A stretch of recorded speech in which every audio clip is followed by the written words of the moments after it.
I'm here with Clementine and Olivia and Naya, and this is AW News.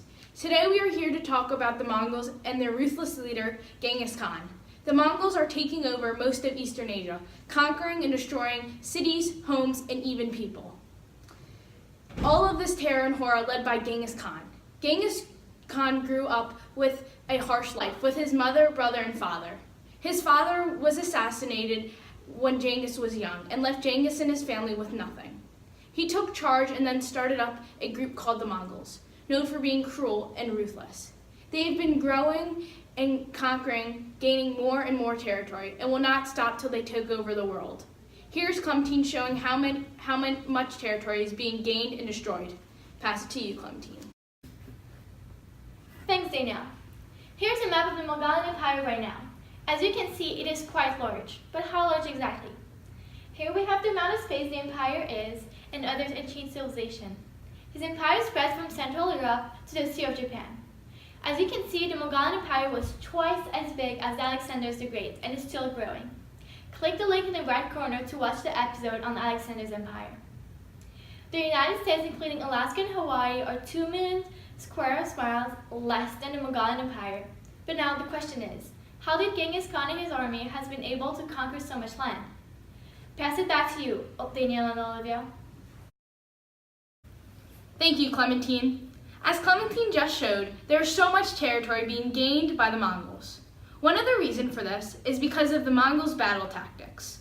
Genghis Khan, the genius and terrorist behind all of this, had many ideas and strategies to succeed, some of these in which are making the army look larger. Yes, Genghis Khan scares the enemy by appearing larger than they are. What he does is they make figures of men and set them on fire. This causes the enemy to retreat. And that isn't it. The Mongols gained fighters by taking captives of other nations and adding them to his own army. He strived to do great things, and that's what he is doing. He organizes his army, letting no one fall behind. They train and prepare, using tricks and games to get into enemies' heads. Yes, Olivia, although they are so ruthless, Genghis Khan cares tremendously about loyalty and trust. There are no men left behind, and every man is able to be trusted. Every fighter follows orders.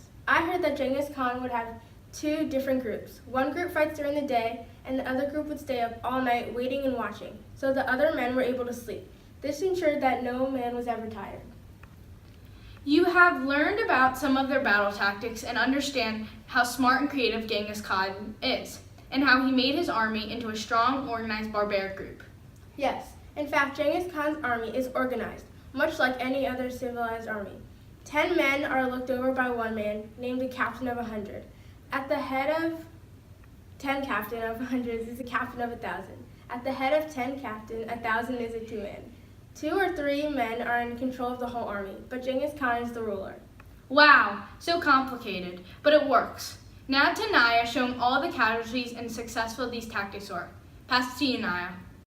I'm here at the scene now in Nishapur. The people of Nishapur were ready for battle with the Mongols. One witness said, "We had 3,000 crossbows on the wall and set up 300 Mongols and ballistas." But they soon grew nervous. Another witness said their feet were loosened and they lost heart. By Saturday night, Mongols covered the walls. They conquered their city, flattened it, and left no one alive, not even a cat or dog. They severed the heads of the Persians and threw them into piles. I'm hearing word now that the Mongols moved in on Merv, and they reported 700,000 deaths. The Mongols are ruthless killers. They murdered billions. Here's a picture from one of our sources.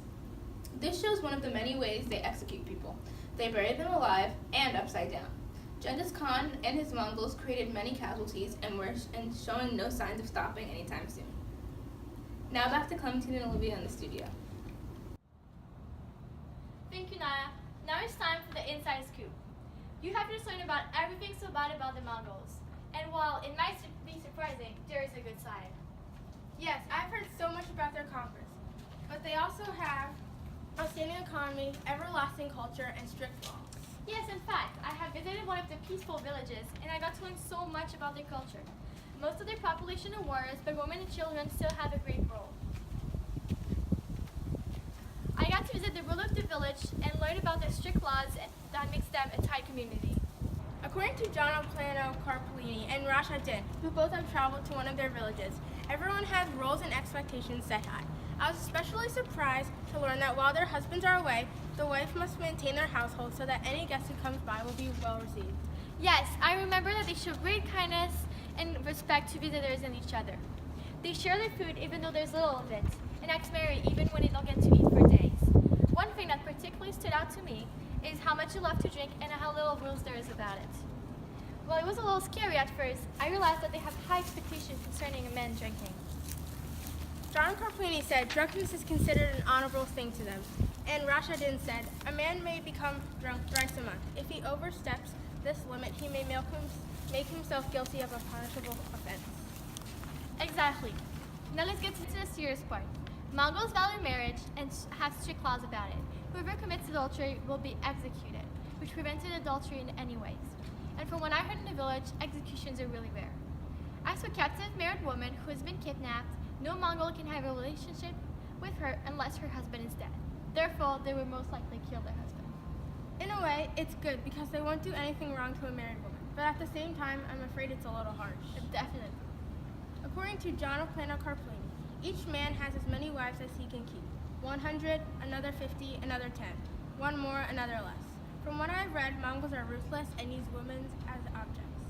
It is true. Women are definitely considered possession. But in this case, we're not talking about women rights. This is one thing of the Mongols that I can't support. As you've learned in the past minutes, Mongols have a tight communities and strict laws. Let's go back to the newsroom.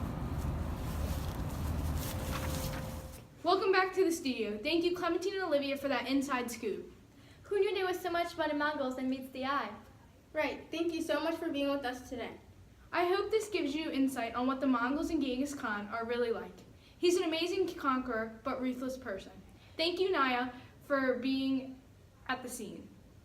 Tune in next time for more news about the ancient world. This is Olivia, Danielle, Clementine, and Naya. And thank you for watching AW News. Bye.